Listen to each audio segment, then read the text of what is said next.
Y hablando de retos, en tus inicios, ¿cuáles fueron los obstáculos que lamentablemente como mujer tuviste o algunos tropezos que te pusieron por simplemente ser mujer en el fútbol, en el deporte? Pues principalmente fue ese, ser mujer. Tristemente vivimos en un México muy machista todavía, la lucha constantemente va reduciendo estos parámetros o estas barreras, pero el inicio fue que como una niña iba a jugar fútbol porque era determinado un deporte para hombres. En el terreno de juego donde la pasión y la determinación se encuentran, hay una fuerza que no puede ser ignorada. Bienvenidos a Footland W, un espacio dedicado a las historias de mujeres que desafían los límites y redefinen el significado del fútbol.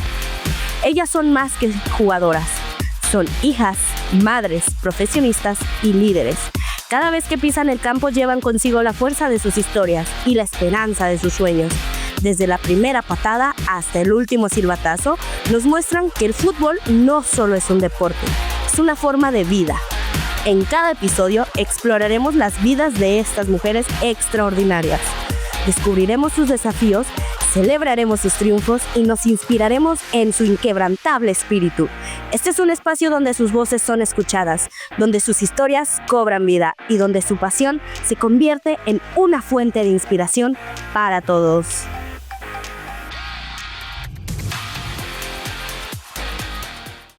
¿Qué tal, amigas y amigos de Footland W? El día de hoy nos encontramos con una invitada muy especial. Ella inspira a cada una de las personas con las que convive en el deporte. Ella es entrenadora y ella es ejemplo dentro y fuera de la cancha. Stephanie Anaya, un gusto tenerte aquí, Stephanie. Hola, muchísimas gracias por la invitación y gracias por estar aquí en el entrenamiento con nosotros. Para quien no lo sepa, Stephanie es entrenadora del equipo de Leonas Negras en la Universidad de Guadalajara. Y pues vamos comenzando, Stephanie. ¿Cómo fueron tus inicios en el fútbol?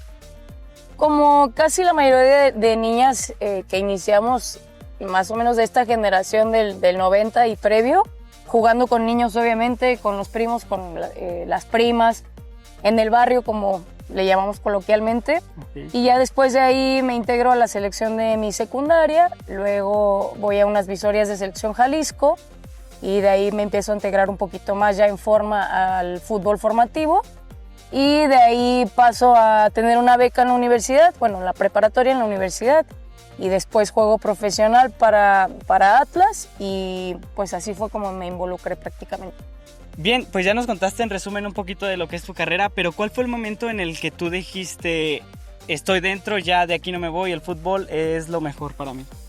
Cuando me di cuenta que el fútbol cambia vidas y te genera ciertos hábitos o buenos hábitos para generar un estilo de vida que es saludable, el comer bien, cuidar tu alimentación, cuidar tu forma física, y el hecho de que yo me di cuenta que formaba personas y ciertos valores que en la vida diaria o en la sociedad no se ven, como el trabajo en equipo, el trabajar con distintas personas, con distintos caracteres, distintas personalidades, etc. Eso fue lo que a mí me hizo enamorarme del deporte. Y hablando de retos, en tus inicios, ¿cuáles fueron los obstáculos que lamentablemente como mujer tuviste o algunos tropezos que te pusieron por simplemente ser mujer en el fútbol, en el deporte? Pues principalmente fue ese, ser mujer.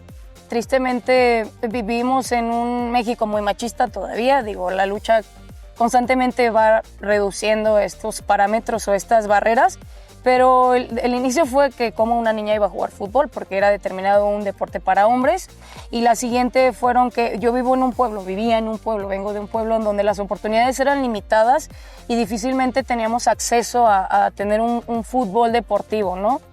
Después creo que los traslados en ir a entrenar de donde yo vivía, que mis papás viven detrás por allá por rumbo al aeropuerto, y tenía que ir a veces a entrenar hasta el estadio Jalisco, a veces hasta Zapopan o La Barranca y demás. Okay. Y que no teníamos en ese momento los medios de transporte para ir hasta allá. Me tenía que levantar a veces a las 5 de la mañana para transportarme, o 3 horas de traslado para ir a poder ir a entrenar y demás. Eso es lo que creo yo que fue lo más duro en ese momento. Ok, y bueno, pasando un poquito más a la etapa ya de entrenadora, ¿qué es lo que más disfrutas de estar en esta etapa? ¿Qué es lo que más te inspira a ayudar a las mujeres? Que me gusta que cuando yo fui jugadora no tenía esta figura femenina en el fútbol. Siempre tuve entrenadores hombres que eran como los que venían de jugar o los que más sabían o estaban preparados en ese momento sobre este deporte. Y ahora, una, que soy mujer; dos, que tengo más afinidad con ellas porque ya jugué el deporte y ya sé qué es estar del otro lado; y tres, que me gusta tratarlas antes que como jugadoras, como personas, y entender sus necesidades básicas, fisiológicas, y los problemas de casa, que a veces sé que pueden estar mal, o su situación económica, nutricional, descanso, o los problemas a veces con la pareja o con los amigos, que son para mí básicas, su salud mental. Creo que has tocado puntos muy importantes con esto que nos acabas de decir, pero tú, en tu experiencia, ¿qué diferencias notas entre ser jugadora y ahora ser entrenadora? ¿Qué retos te da? Yo no lo entendí hasta ahora que estoy de este lado, y estar de este lado es tomar decisiones que nunca van a tener contentas o contentos a todo el mundo, ¿sabes? Okay. Porque a veces, yo siempre les digo que para mí primero está el equipo que una persona.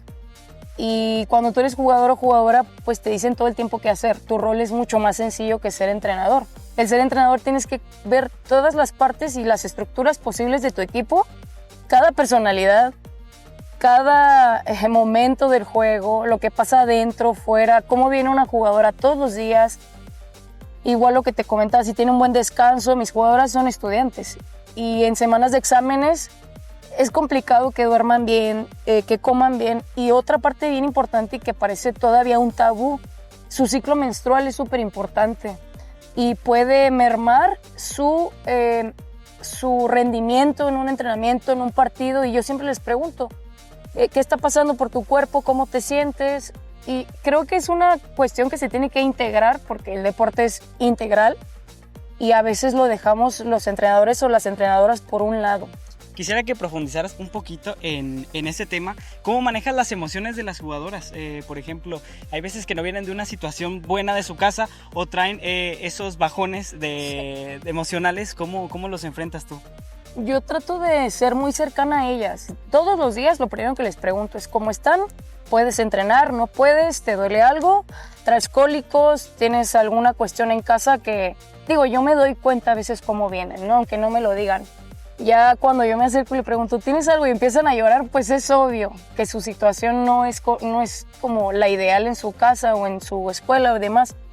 Profundizar sobre esto es pensar esta parte que son humanas antes que ser jugadoras, son personas, sienten, y yo siempre soy muy empática con ellas. Si alguien me dice, yo hoy no me siento bien, no puedo entrenar, yo prefiero que sean sinceras y se vayan al vestidor a veces a llorar, y les digo, si puedes, regresas, y si no tienes ganas, no puedes, vete a tu casa, prefiero que descanses y nos vemos al día siguiente. Vaya que nos hace falta mucho el comprender estas cosas, que no somos máquinas y no son máquinas, sobre todo tus jugadoras y cualquier jugadora, que hay sentimientos y que se tienen que manejar de la manera correcta.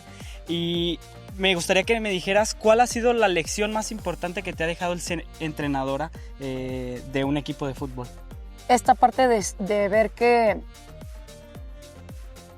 digo, sé que algunas personas no estarán de acuerdo conmigo porque es como siempre esforzarte y siempre trabajar por lo que quieres, claro, pero hay momentos en que uno tiene que parar, y cuando no paras viene una lesión o te enfrentas con un problema, no sé, psicológico, que te va a parar en automático porque no te van a salir las cosas bien. Esta lección de entender que somos personas, tenemos emociones, tenemos malos momentos, y hay veces que simplemente necesitamos parar, aunque uno como entrenador exija y pida siempre lo mejor de sus jugadoras o jugadores. Ok, y pasando un poquito ya al tema de las diferencias entre fútbol amateur y fútbol profesional, bien hablando de esto, ¿cuáles han sido las que más has notado en estos procesos que has tenido en toda tu carrera futbolística? Mira, no hay tanta diferencia. Sé que a veces no lo notan ellas estando aquí en el universitario, que es lo que se vive en el profesional, porque quizás algunas no han llegado, pero no hay tanta diferencia. El proceso de entrenamiento es lo mismo todos los días. Digo, sé que es mucho más exigente el profesional, y la única diferencia es que allá juegas todo el tiempo con presión. Aquí no. Yo les digo que si aquí ellas el día de mañana no tienen ganas de estar en este selectivo, pueden al final tomar sus cosas y seguir estudiando. En el fútbol profesional lo que cambia es que todo el tiempo estás bajo presión, esperando que si haces buenos minutos o juegas lo que deberías, te vuelvan a renovar el contrato. Si no, pues no. Y en cuanto a los apoyos, la infraestructura, sé que hay diferencias, pero lo que yo noto que debería de ser un factor importante o que es como el núcleo importante de los equipos femeniles entre la profesionalización y no, es que las jugadoras empiecen a ser profesionales más allá de que los clubes empiecen a invertir a estos equipos. Y es parte fundamental que nos hace falta todavía. Claro, y que ellas entiendan que entre más se dé a conocer un equipo o más estén en redes o en medios, más responsabilidad implica para ellas ser una figura y ser un ejemplo a seguir ante el mundo, ¿no? Claro, ya hablando un poquito más de los ejemplos a seguir y de las lecciones que te ha dado ya esto de entrenadora, ¿cuál ha sido el momento más memorable que te ha dejado el ser entrenadora? A veces la gente o los entrenadores y entrenadoras creemos que alcanzar el éxito es ganar un título. Y para mí la lección más importante es saber que puedo formar a través del fútbol mejores personas con mejores valores y pensar que tienen que pensar en el prójimo a veces y ayudarlo, aunque sea su rival, ¿no? El hecho de que ellas pues se acerquen y me digan, ¿sabes qué? Eres la mejor entrenadora que he tenido porque me escuchas, porque nos entiendes, y ni siquiera estoy hablando de fútbol, ¿no? Sé que trabajamos bien, pero un jugador o jugadora no se acuerda de ti porque fuiste un buen entrenador. Claro que sí, pero hay una cuestión humana que es mucho más importante y toca corazones y toca vidas, y esa es mi lección más bonita. Si bien, pues mismo tú lo has dicho, las jugadoras, no sé, sus familiares o personas externas te han dicho lo bien que lo has hecho y eso es de reconocerse, ¿tú qué le dirías a esas personas, a esas mujeres que no se animan a jugar fútbol? ¿Por qué? Porque son mujeres. Y como que si esto estuviera mal, cuando en lo absoluto es algo negativo, ¿tú qué les dirías a ellas? Que el punto es hacer deporte, que se muevan y que encuentren el lugar donde se sientan libres de ser ellas. No importa lo que el mundo o la gente diga, porque el deporte no tiene género. El deporte es simplemente desarrollar tus capacidades físicas, motrices, psicológicas, y que tú te agarres de algo que te gusta para sentirte libre, nada más. O sea, no debería de haber más estigma en este deporte ni en ninguno. Claro. Y tú como entrenadora, ¿tienes algún sueño, alguna meta, algo que quisieras cumplir o que ya hayas cumplido? Una de mis metas más grandes era jugar en primera división. Lo logré. Pero sí, claro que ahora como entrenadora aspiro en algún momento dirigir, ya sea de auxiliar o de uno, en algún equipo profesional. No es como que sea un capricho, sé que es un sueño que puede llegar, pero si no se da tampoco está mal, pues tampoco es como que esté encaprichada por cumplirlo y que a fuerzas tenga que llegar, porque sé que podemos ser ejemplo y que podemos formar muchas veces detrás de la pantalla, ¿no? O detrás de los medios o detrás sin ser cabeza en profesional, porque yo sé que aquí mi trabajo lo estoy haciendo igual o mejor que si estuviera en profesional. Ok, y los sueños están para cumplirse y has cumplido poco a poco tus metas, entonces no dudamos en que puedas conseguirlo algún día. ¿Cómo quisieras que te recuerden tus jugadoras? Difícil pregunta, porque, o sea, me cuesta al momento de referirme a mí como, no sé cómo decirlo, como que no encuentro una palabra, ¿no? Pero ¿cómo me gustaría si pudiese describirlo ahí vagamente? Pues que soy una persona muy empática y humana con ellas al momento de entender que un día no están bien para poder venir a hacer lo que más les gusta. Ya cerrando esta enriquecedora plática que hemos tenido con Stephanie, quisiera que nos dijeras algunos consejos que les darías a esas jugadoras amateur y también profesionales, no sé, para que mejoren día a día en el deporte.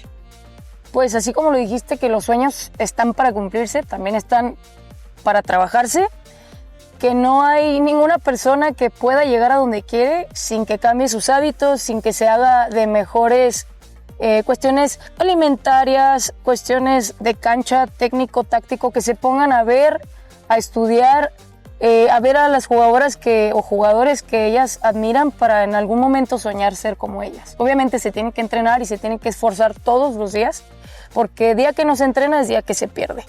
Sí. Al final todo el mundo está tratando de avanzar y de buscar ese sueño, y el día que tú no trabajes alguien más lo va a hacer. Entonces sí es importante que todos los días trabajen, que todos los días entrenen, y a veces hacer un poquito extra o un poquito más de lo que se requiere o te pide el entrenador o la entrenadora cada día.